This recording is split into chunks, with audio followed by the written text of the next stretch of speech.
सुंदर मनोरम यात्रा का शुभ आरंभ हुआ। प्रथम मिलन के साथ था वो 29 सितंबर 2008 का मंगलमय दिन, जब श्री बाबा जी महाराज के प्रथम दर्शन के लिए श्री गुरुदेव श्री राधा कुंड पहुंचे। प्रथम मिलन में बाबा जी ने गुरुदेव को लिखित में आशीर्वाद दिया।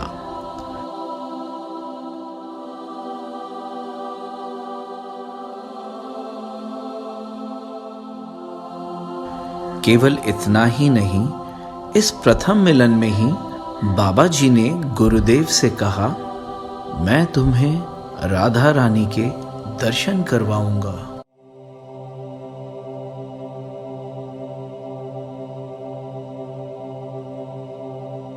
कुछ मुलाकातों के उपरांत ही आया अक्षय तृतीया का परम पावन दिवस, जब बाबा जी महाराज ने गुरुदेव को मंगलमयी दीक्षा प्रदान की।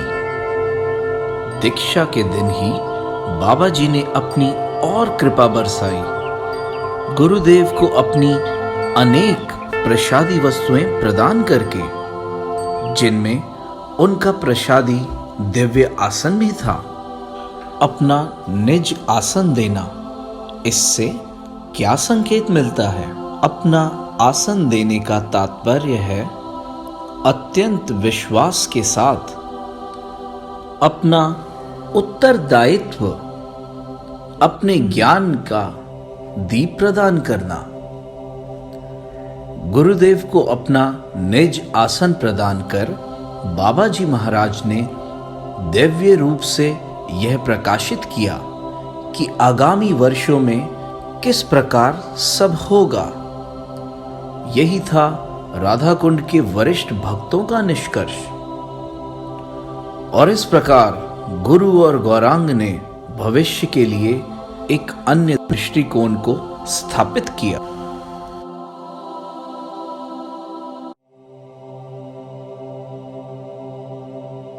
नरसिंह चतुर्दशी के दिन गुरुदेव गए श्री बाबा जी महाराज के पास, उनसे प्राण प्रतिष्ठित अर्च विग्रह लेने।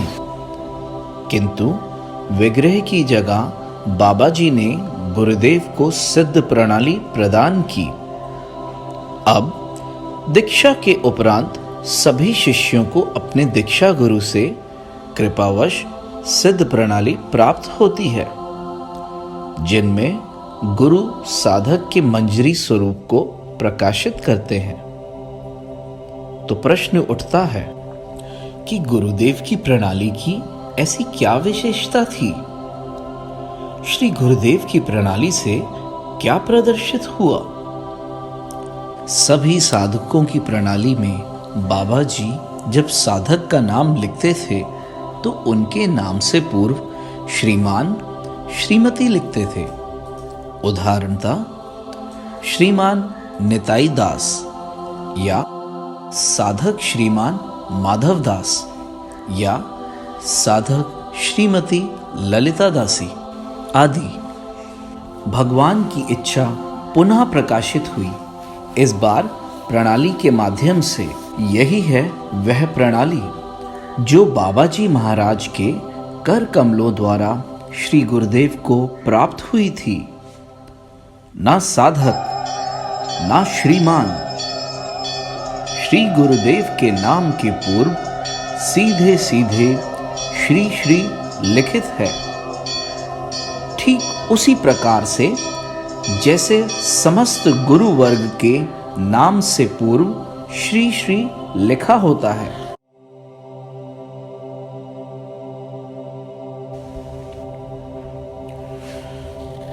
दो 2008 से 2018 तक के पूरे दशक में बाबा जी महाराज ने गुरुदेव को अपनी अनेकानेक प्रसादी वस्तुएं प्रदान कर उन्हें निरंतर कृपा प्रदान की। आसन से प्रारंभ हुआ, फिर दिया प्रसादी पलंग।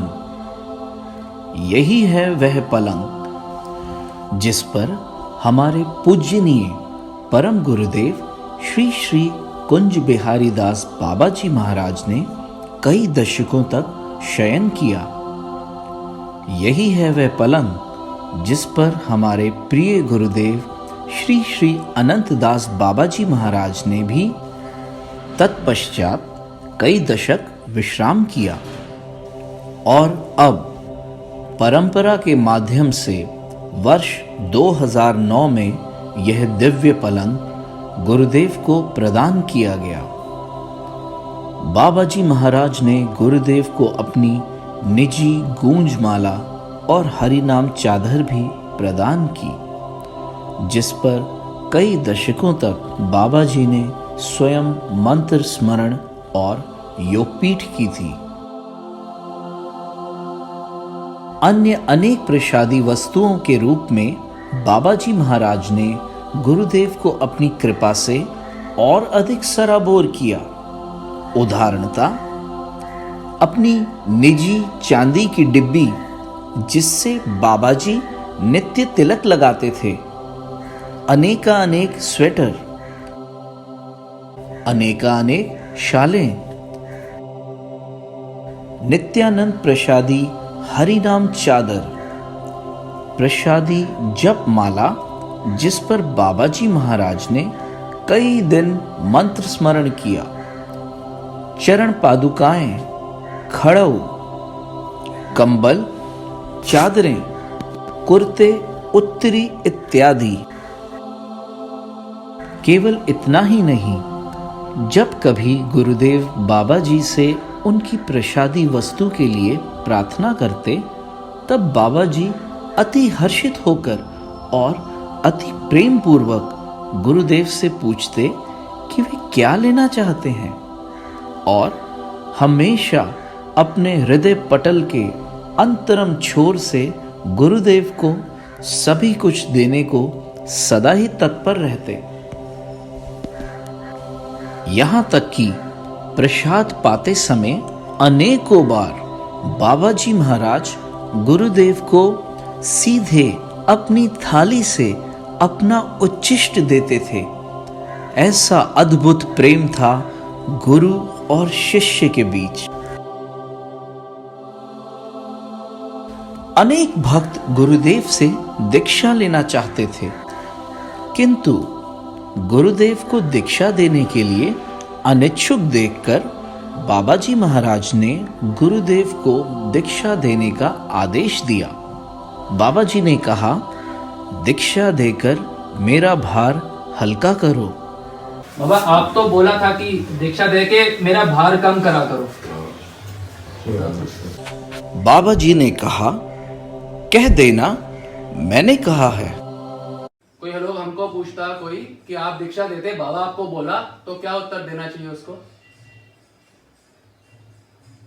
तो बाबा बोल दिया, बोला कि बाबा बोलो। वाहेगुरु जी बोला तुम दिखा दो, बोला। आप शुरू में बोला कि मेरा भार कम करो, आप बोला था बाबा। सामान्यता बाबा जी भक्तों को केवल आचार अर्थात भजन के लिए कहते थे, किंतु गुरुदेव को बाबा जी ने आचार व प्रचार दोनों ही करने को कहा।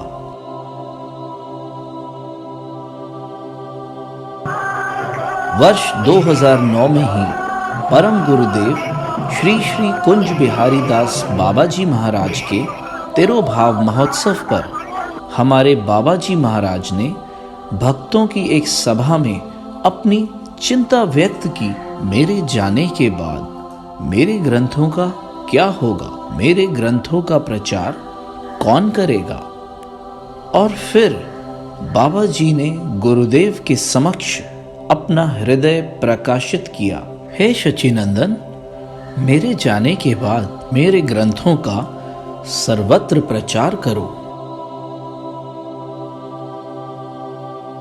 कुछ दिन पश्चात श्री बाबा जी महाराज ने गुरुदेव को दिल्ली से आरंभ कर सर्वत्र मंदिर निर्माण का भी आदेश दिया। इसके उपरांत 2010 में 10 फरवरी गुरुदेव के दिव्य आविर्भाव दिवस पर जब कर्म के कुछ भक्त श्री गुरुदेव के लिए श्री बाबाजी महाराज से आशीर्वाद लेने हेतु श्री राधा कुंड गए।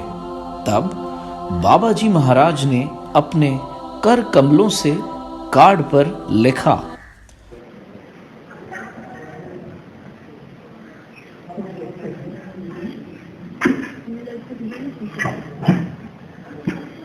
तुम्हारा जन्मदिन उसको उसका मेरा आशीर्वाद, तुम स्वस्थ हो, दीर्घायु हो, तो सर्वत्र भक्ति प्रचार करके अपना जीवन का कर्तव्य सर्वत्र भक्ति प्रचार कर अपना जीवन सार्थक करो।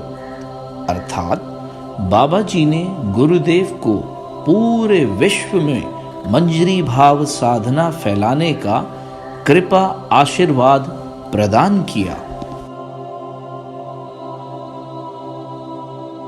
2009 में एक बार गुरुदेव बाबाजी महाराज के दर्शन हेतु राधा कुंड गए।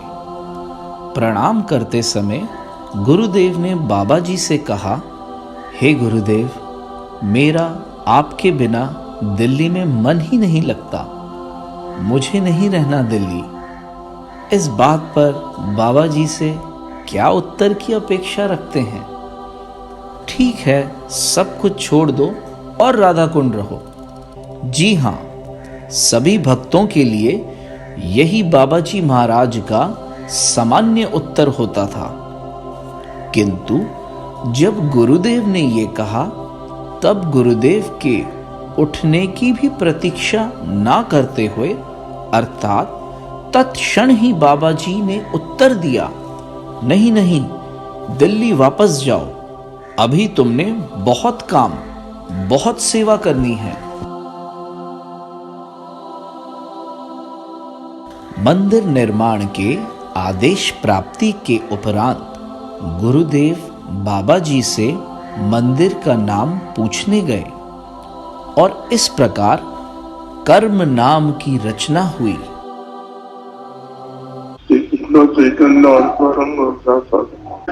ऐसा हो जैसे सब समझो अच्छा से हो जाए और सब बोल सके, अच्छा से आप आशीर्वाद देना, हो जाएगा। इस टॉक में बाबा जी ने हमें आशीर्वाद दिया। हमारे मंदिर का नाम प्रदान करके बाबा जी के मुख कमल से हमने हमारे मंदिर का नाम सुना, कर्म श्री कृष्ण चैतन्य अंतरंग रसास्वादन मंदिर। यह बाबा जी की इच्छा है कि शहरों में मंदिर हो और हम सभी जानते हैं कि बाबा जी महाराज भगवान के शुद्ध भक्त हैं, वास्तव में भगवान से अभिन्न हैं। उनकी इच्छा विश्वव्यापक आंदोलन के रूप में परिवर्तित होगी और वह आंदोलन पृथ्वी पर सर्वत्र फैलेगा। साधारण मानव के लिए, प्रत्येक व्यक्ति के लिए रहने एक बिना घर चाहिए, आश्रय चाहिए। इस प्रकार भक्तों के लिए बहुत जरूरी है। ये तो है ना, आनंद मिलेगा, भजन का दिन होगा, तो भजन पड़ेगा। आगे बाबा जी ने मंदिर की आवश्यकता समझाई, न केवल गृहस्थ भक्तों के लिए अपितु समस्त मानव समाज के लिए। बाबा जी ने कहा कि यह मंदिर सभी के लिए एक घर होगा, एक आश्रय होगा, एक मंच होगा, जहां सभी सहज रूप से और अति आनंदमय रूप से एक छत के नीचे यानी कर्म में सही रूप से भक्ति यापन कर पाएंगे। समय समय पर बाबा जी महाराज अर्च विग्रह से संबंधित मार्गदर्शन देते, जैसे कौन से विग्रह होने चाहिए, उनकी लंबाई कितनी होनी चाहिए, इत्यादि। यहाँ तक कि गौर निताय के विग्रह के निर्माण के समय में बाबा जी हमारे साथ वृंदावन भी गए और उनमें कुछ बदलाव के लिए सुझाव भी दिए। भालो मुस्कान गौर भालो और निताई का करना थोड़ा ज्यादा। वर्ष 2012 में जब हमारे विग्रह तैयार हो गए तब बाबा जी महाराज फिर से आए। बाबा जी ने सभी भक्तों को कृपा आशीर्वाद दिया और हमारे गौर निताय विग्रह को सर्वप्रथम भोग लगाया। एक बार जब 10 फरवरी को श्री गुरुदेव बाबा जी महाराज के दर्शन के लिए राधा कुंड गए। आज जन्मदिन आप आशीर्वाद दो। आज जन्मदिन बाबा आप आशीर्वाद दो।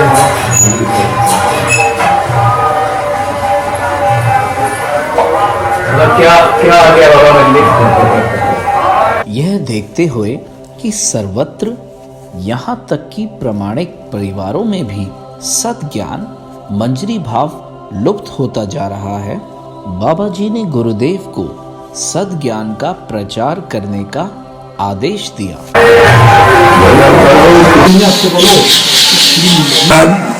और और प्रचार भी करो, किताब आपने पढ़ो और दूसरे को सुनाओ सब भगवत कथा। जैसे आदमी हमारे गुरुओं वैष्णव का जो धर्म महाप्रभु का स्वामी पाद का जो प्रचार है आचार है उसको समझ सकें और उसी प्रकार भजन कर सकें। क्योंकि इस समय जो कली का प्रभाव चलता है ना, विभिन्न समस्त उपमत हो गया, कल्पित मत में छा गया सारा दुनिया जी। जो महाप्रभु का प्रचार है वो शास्त्रीय जो मत है, शास्त्रीय मत का राधा कृष्ण भजन जो है तो ब्रज भजन तो चरम विकास है भजन का। तो ब्रज भजन महाप्रभु जी इस प्रकार से गोसाई पदों के द्वारा प्रचार किया है दुनिया में। तो इस भजन तो अभी प्राय लुप्त होने चला।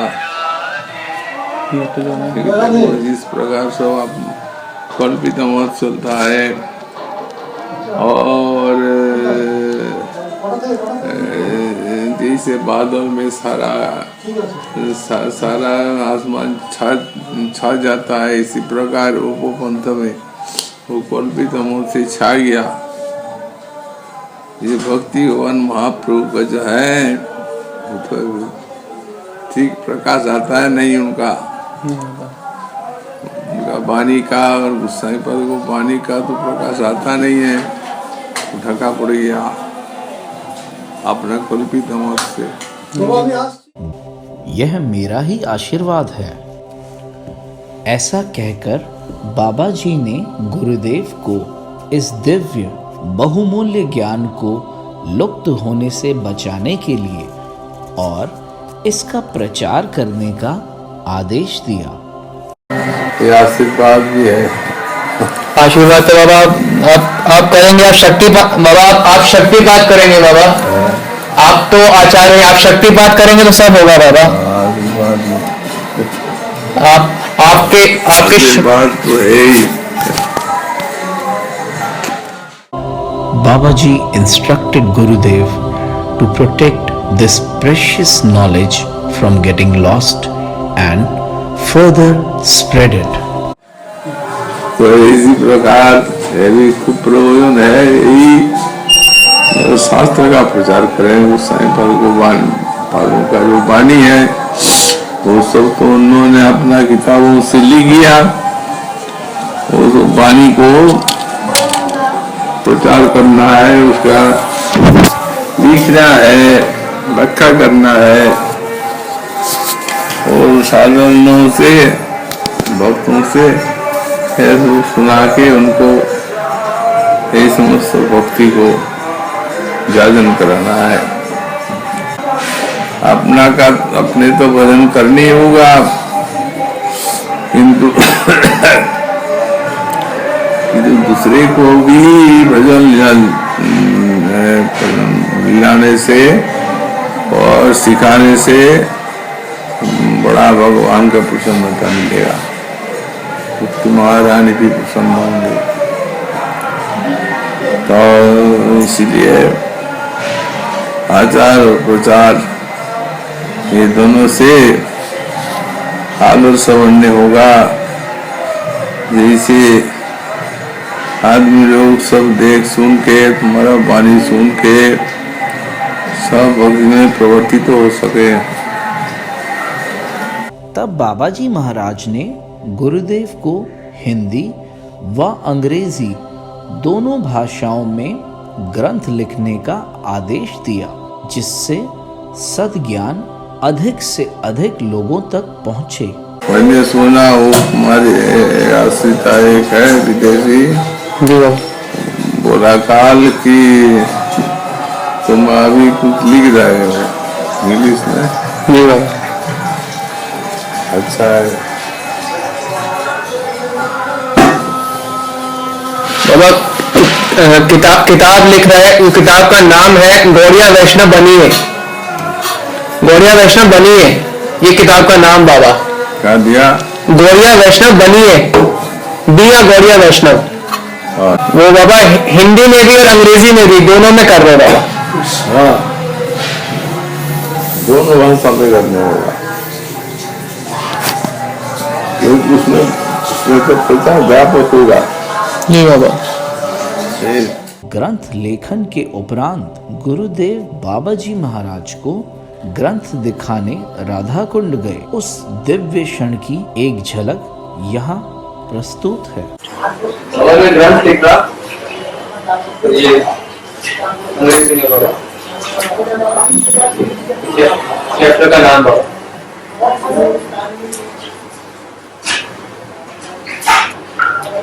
स्थायी भाव प्रेम बाबा, वो भी दादा बाबा यार मध्य राधा प्रेम शादी सुब्रमणि, वो भी दादा बाबा शो। किताब का क्या नाम है? किताब का नाम बाबा दिया गौड़िया वैष्णव, दिया गौड़िया वैष्णव, गौड़िया वैष्णव बनिए, गौड़िया वैष्णव बनिए, हिंदी में नाम गौड़िया वैष्णव बनिए और इंग्लिश में दिया गौड़िया वैष्णव।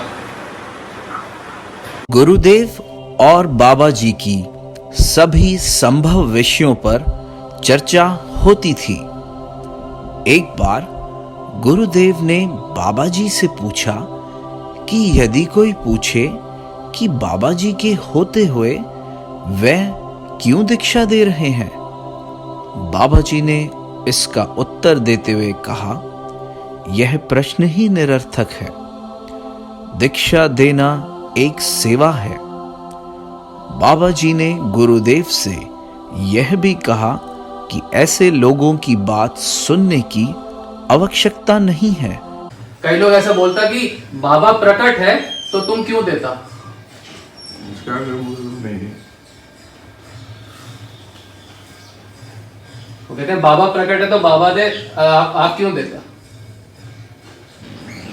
तो उसमें वो लोग का क्या होता है, जो मंत्र लेता है और जो देता है उनका इच्छा से होता है। तो एक सेवा है तो अच्छा है, क्यों मंदिर है, खराबी क्या है? अगर मानो किसी व्यक्ति तुमको प्रार्थना की दिखा के हमारी पास लेने का इच्छा है, दूसरी जगह लेने का इच्छा नहीं है, और नहीं दोगे वो नहीं, हम दिखा नहीं देगा, उसका भजन होगा नहीं। इसलिए आचार और प्रचार दोनों कार्य का बाहर ही महापुरुष दिया। इसे भजन काल, इसे प्रचार का भी भाग किया। और प्रचार माने तो तुम्हारा दीक्षा तो आरंभ है। साधारण आदमी कितना बात भूलेगा, उसमें कोई कर्णपात नहीं करना चाहिए। अच्छा, अगर श्रद्धालु हैं और भजन करने का इच्छा प्रकाश करते हैं आश्रय लेके, वो भी आश्रय होना। इस पूरे दशक में बाबा जी महाराज ने निरंतर गुरुदेव को पूरे विश्व में मंजरी भाव प्रचार, प्रवचन, मंदिर निर्माण, ग्रंथ लेखन, विग्रह इत्यादि के लिए आदेश दिए।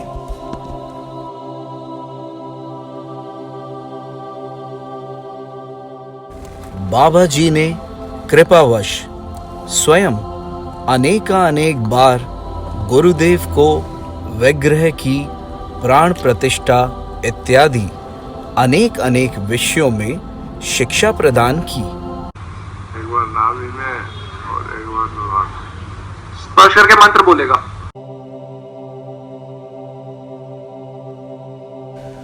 कुछ वर्ष पूर्व बाबा जी ने गुरुदेव को सिद्ध प्रणाली देने का आदेश दिया एवं सशक्त भी किया। छोटा है तो करते करते आ जाएगा।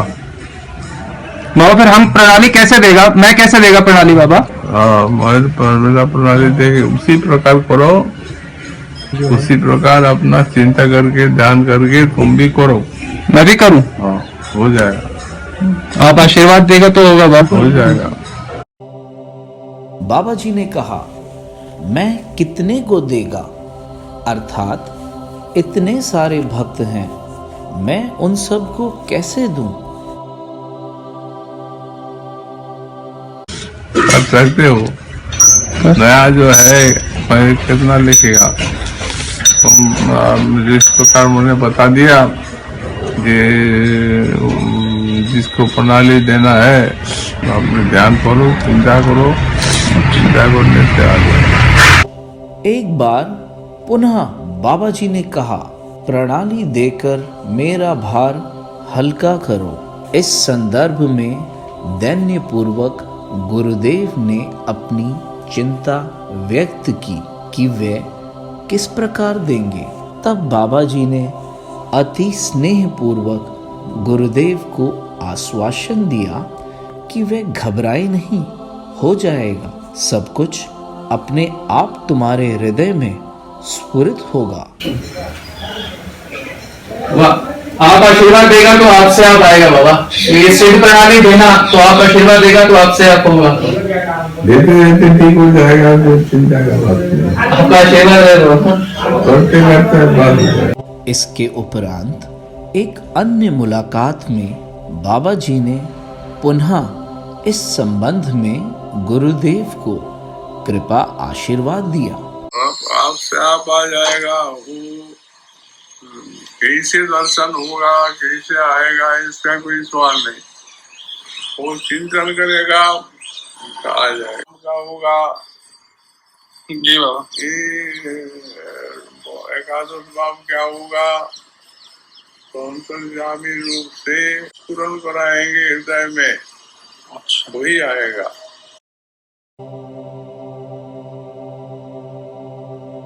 बाबा जी और गुरुदेव के बीच जो संबंध था वह इतना गहन, इतना अंतरंग था कि वे लगभग सभी संभव विषयों पर चर्चा करते थे।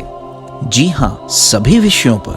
बाबा जी के इस जड़ जगत से प्रस्थान का पूर्वाभास होने पर गुरुदेव बाबा जी से अनेक विषयों पर जिज्ञासा व्यक्त करने लगे, जैसे बाबा जी के प्रस्थान के उपरांत सब कुछ कैसे होगा इत्यादि। इन सभी जिज्ञासाओं का बाबा जी कृपावश उत्तर देते। एक जिज्ञासा जो गुरुदेव ने बाबा जी के समक्ष व्यक्त की, यदि आपके दीक्षित भक्त या अन्य परिवारों के भक्त मुझसे प्रणाली लेने के लिए आग्रह करते हैं तो मुझे क्या करना चाहिए? बाबा जी ने गुरुदेव को उन सभी भक्तों को प्रणाली देने का आदेश दिया। बाबा कोई गुरु भाई जन बाद में आके बोले कि हमारा प्रणाली नहीं हुआ, आप प्रणाली दो तो उनको देना होगा। अच्छा, देना होगा। और कोई परिवार का होगा तो नहीं देना होगा ना परिवार, दूसरा परिवार, उसी परिवार में लेना ठीक है। बाबा। उनका उनका गुरु अप्रकट हो जाए तो उस परिवार में किसी ना किसी मौत के वजह से ठीक है। अच्छा पहले ऐसा ही बोलो। अच्छा अनुसंधान करके देखेगा तो कोई नहीं मिलेगा, नहीं कहीं। और एकांत भाव से वो भजन करने का इच्छा है तो अलग बात है। मिलने से मिले तो वही ठीक है, ना मिले तो बाद में सोचा जा सकता है। ना मिले तो दूसरी बात है। ना मिले तो ले लो। ठीक है, क्योंकि आपका वचन हो गया ना बाबा, तो उससे एक सुरक्षा और कवच रहता है। आपका वचन हो गया तो उससे कवच रहता है एक। ठीक है बाबा, मैं दिल्ली चल। एक अन्य जिज्ञासा जो गुरुदेव ने बाबा जी के प्रति व्यक्त की, आपके इस जड़ जगत से प्रस्थान करने के उपरांत सब कुछ किस प्रकार होगा? इस उत्तर में बाबा जी ने कहा, तुम में से किसी में शक्ति आ जाएगी जो इन शिक्षाओं का प्रचार करेगा। बाबा अभी तो आप है, तो आपका इतना विदेशी शिष्य होता, विदेशी शिष्य अंग्रेज, तो वो तो आपके पास आता, आश्रय लेता तो ठीक है। जब आप नहीं होगा तो आपके विदेशी शिष्य का क्या होगा बाबा? क्या होगा? ठाकुर जी का राजनीतिक प्रभाव नहीं है, किसी को ईशा शक्ति दे के भेजेंगे। अथवा यहाँ जो मेरा आश्रित है इत्यादि है, उनको किसी को भी ईशा शक्ति देगा, देंगे ऐसा बोल, ऐसा दिव्यज्ञान दे देगा जो सब किसी को वो भक्ति देगा। अंतिम समय से कुछ समय पूर्व जब गुरुदेव की बाबा जी से राधा कुंड में अकेले भेंट हुई, तब गुरुदेव ने बाबा जी से पूछा, आपके इस धराधाम से अप्रकट होने के उपरांत मेरी क्या सेवा है? गुरुदेव के इस प्रश्न के उत्तर में बाबा जी ने पुनः कहा, तुम में से किसी एक में शक्ति आ जाएगी जो सत शिक्षाओं को फैलाएगा और उसकी रक्षा करेगा। सेवा है जब आप नहीं हो, हमारा कोई सेवा है? पूरा भजन करते करते भगवान के राज में कोई अभाव नहीं है। तुम्हारे किसी में ईशा शक्ति भगवान कृपा करके देंगे राधा रानी। ये वो हमारे जो शुद्ध प्रचार हैं, शुद्ध प्रचार को रक्षा कर सकेंगे। बाबा जी की हमेशा यही इच्छा थी कि गौड़िया वैष्णवता की विशुद्ध सद शिक्षाओं का सर्वत्र प्रचार हो, उनकी प्रकट लीला के समय भी और उनके प्रस्थान के उपरांत भी। जब गुरुदेव की बाबा जी से अकेले में राधा कुंड में अंतिम भेंट हुई थी, तब अचानक से बाबा जी ने कहा था, मैं तुम्हारे घर आऊंगा। गंगाराम के पास तुम्हारा घर है, वो तो याद है। हाँ जी बाबा, आप आएगा बाबा, वहाँ गंगाराम आएगा। जब जाएगा तो तुम्हारा वहाँ जाएगा तुम्हारा घर। बहुत कृपा होगा बाबा आपका, बहुत कृपा। आपका घर में जाने के लिए उठू बाबा अचानक गंगाराम हॉस्पिटल से निकल गया, बोले वो सचिन के घर जाऊंगा। बोले गुरु बाबा का बोलने का एक तारीख सचिन के घर, मैंने वो क्लियर में बोल दिया सचिन के घर जाऊंगा, चलो। लास्ट में आपका घर, ऐसा दिल्ली में बहुत आदमी बोला, किसी का घर नहीं गया। बाबा बोला था घर पे जाऊंगा, लेकिन मैं भी भूल गया। लेकिन वहाँ देखा गंगाराम हॉस्पिटल से उतार के हाँ मैंने सोची नहीं था वो मैं बोला अच्छा बाबा तो जाएगा बोलो मैं भूल गया मैंने नहीं बाबा का याद है। हमने बाबा जी के सेवकों से सुना कि अनेक भक्त बाबा जी को अपने घर बुलाने के लिए बाबा जी से बहुत प्रार्थनाएं करते थे, परंतु बाबा जी कभी भी उनके घर नहीं गए।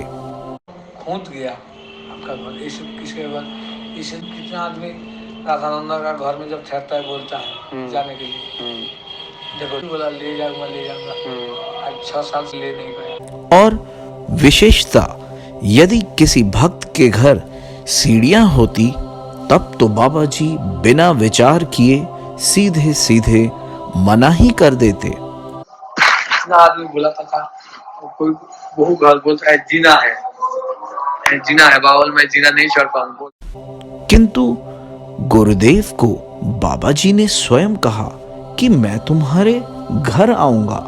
गुरुदेव के हृदय में है केवल बाबा जी की सुविधा का विचार, ऐसा सोचते हुए कि बाबा जी के लिए सीढ़ियां चढ़ना कठिन होगा। गुरुदेव ने आश्रम में फोन करके कहा कि बाबा जी कृपावश मेरे घर आएंगे, क्या उनके लिए सीढ़ियां चढ़ना ठीक रहेगा? तब बाबा जी ने कहा हां, वे फिर भी गुरुदेव के घर जाएंगे।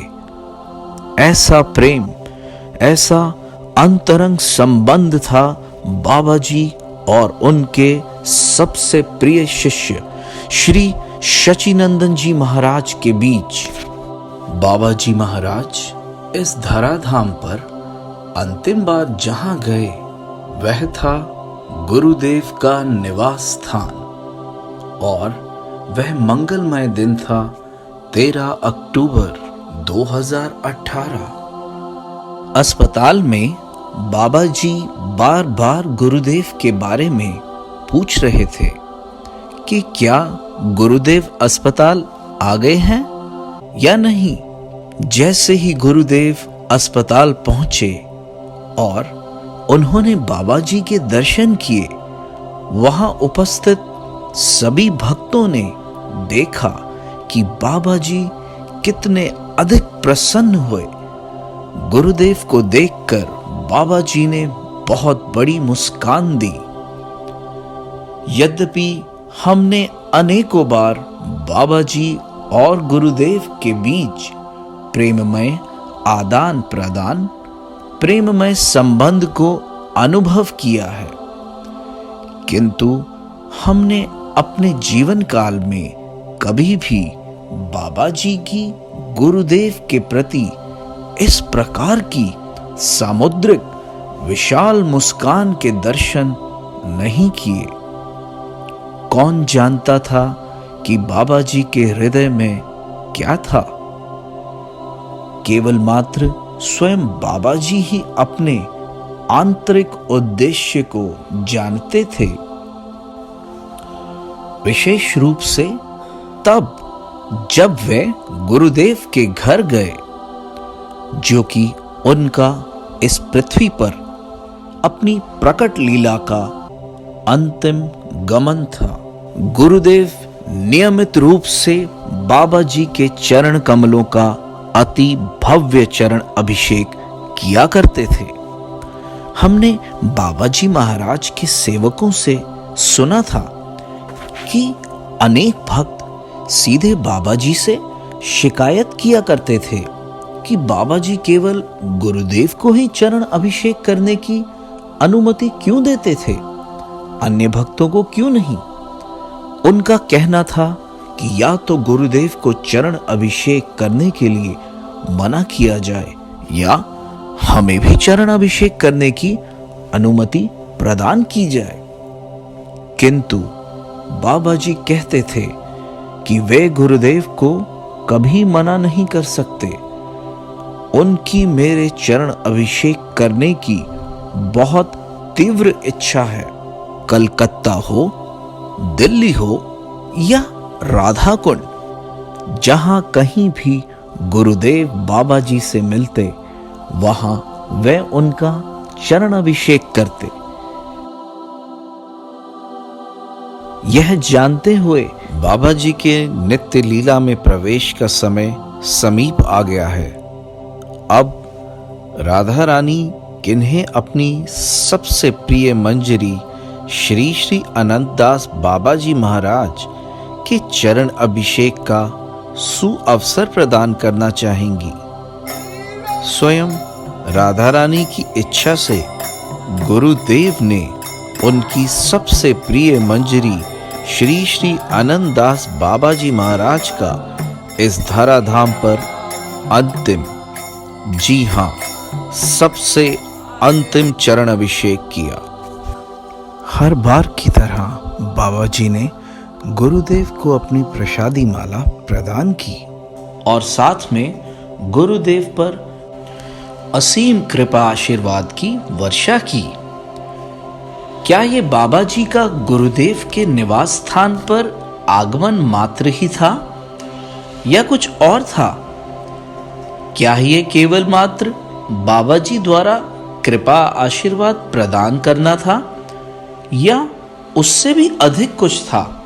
राधा कुंड के अन्य संतों के अनुसार बाबा जी महाराज गुरुदेव के निवास स्थान पर गुरुदेव में विशेष रूप से शक्ति संचारित करने गए थे, जिससे वास्तविक गौड़िया वैष्णवता की शिक्षाएं, विशुद्ध मंजरी भाव संस्कृति बाबा जी महाराज के नित्य लीला प्रवेश के उपरांत भी संरक्षित रह सके।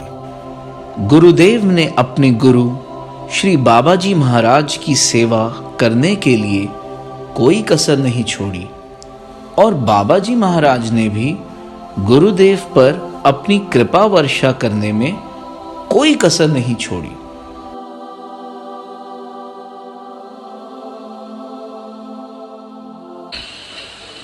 मैंने बाबा का हृदय में बैठे सचिनंदन। ऐसा था दिव्य पिता पुत्र का संबंध, गुरु शिष्य का संबंध। बाबा जी और गुरुदेव के बीच जो संबंध था वह इतना गहन, इतना अंतरंग था। प्रेममय पिता की भांति बाबा जी करुणावश कई 100 टॉक अपने प्रिय पुत्र गुरुदेव को दी। सबको पता है, सचिन आता है 2-4 घंटा बात करता है, सबको पता है, कलकत्ता वाला को पता है। आप ऐसे कोई नहीं आज तो बात किया, कोई नहीं। बाबा जब से आया, बाबा का जब से कोई 2 मिनट 5 मिनट बस। हमारा तो कई बार 5 घंटे भी बात होता था। संकल रहा 5 घंटे भी होता था कई बार, सुबह दोपहर शाम। कभी जब आप यहाँ ठहरता था हाँ, तो 5-5 घंटे भी बात होता था। बहुत कौन बैठा है, अब कॉपी में लिख लिया, ऐसे कोई नहीं, कोई कभी नहीं। मेरा सामने भी नहीं, मेरा पहले भी नहीं। घंटों घंटों की टॉक्स गुरुदेव को प्रदान की। गौड़िया वैष्णव तत्व के अनेक गंभीर विषयों पर जो भगवान गौरांग की इच्छा से रिकॉर्ड हो पाई। गुरुदेव हमेशा कहते हैं, आज मैं जो कुछ भी हूं केवल और केवल अपने गुरु श्री बाबा जी महाराज की असीम अनंत कृपा आशीर्वाद के कारण हूं। बाबा जी मेरा हृदय है, मेरा जीवन है। श्री बाबा जी महाराज के इस जड़ जगत से प्रस्थान के उपरांत सभी ने गुरुदेव को पहली बार रोते और विलाप करते देखा। ऐसा दिव्य प्रेम है गुरुदेव का बाबा जी के लिए।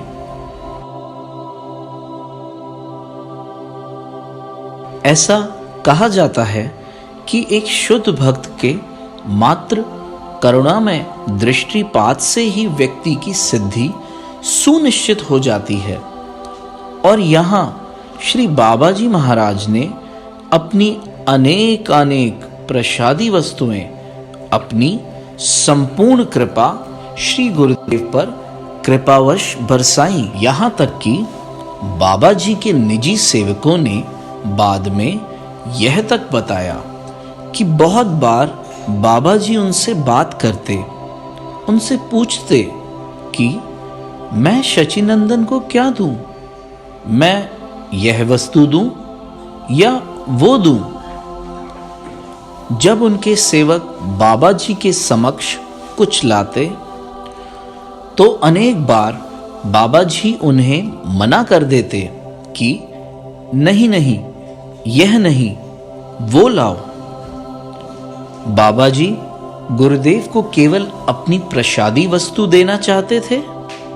ऐसा नहीं था, अपितु बाबा जी के पास जो सब भी था वे उसमें से सबसे उत्तम वस्तु गुरुदेव को देना चाहते थे।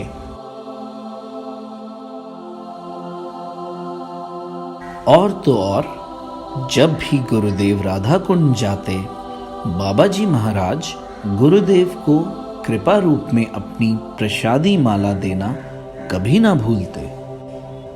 गुरुदेव जो शॉल, स्वेटर, खाद्य पदार्थ आदि बाबा जी को भेंट करते, बाबा जी अपने शिष्य के प्रति अनंत प्रेम के कारण अधिकतर अपने सेवकों को आदेश देते थे कि वे उन्हें वही शॉल, स्वेटर, खाद्य पदार्थ दें जो गुरुदेव ने प्रेम पूर्वक उन्हें अर्पण किए थे। वो पहनेगा। हाँ, सचिन साल दे गया कब कितना बार बोला, पतला वाला। वही तो बाबा तो एक दो का आपका ही उड़ता था। एक बार गुरुदेव ने कहा था, मैंने अपने गुरु से उनकी प्रकट लीला के समय असीम कृपा प्राप्त की है और अब भी 11 नवंबर 2018 के उपरांत भी बाबा जी निरंतर उसी प्रकार अपनी कृपा बरसा रहे हैं जैसे वे अपनी प्रकट लीला के समय बरसाते थे।